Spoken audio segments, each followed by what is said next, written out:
Shunday go'zallik bilan bu yerlarda nima qilib yuribman-a?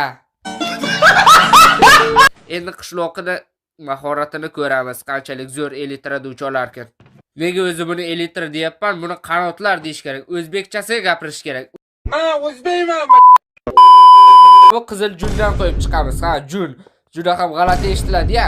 O'rtasiga bitta blok va tepaga chiqamiz. Chunki qishloqqa 256 blok tepadan pastga water drop qilishga to'g'ri keladi. Endi esa bu yerda blok paydo qilish qoldi. Yozamiz stone va tayyor.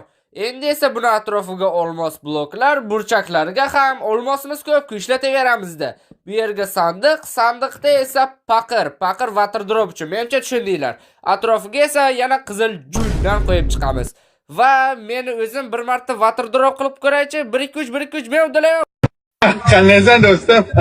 Bo'lmasam 3-4 ta mana shunaqasidan yasab qo'yamiz.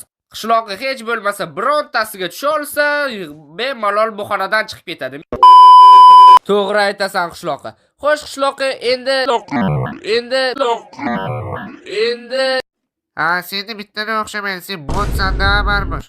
Botmish. Bu qiyin tuzog'ingdan o'zing necha yuztadan o'tding. Mana. Voy.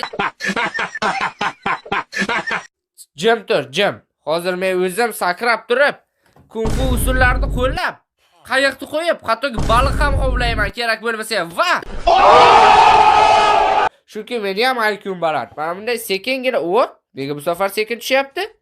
Qishloqqa men zo'r yo'lini topdim. Mana shunaqasidan qilsa menimcha ancha osonroq bo'ladi. Lekin o'zim men buni qanday qildim? Bu sandiqdan nima mening sovg'a?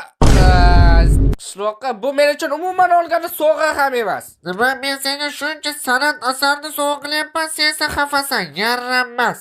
Xo'sh qishloqqa, endi meni seni qiydash galib keldi. Endi seni itday qiydayman.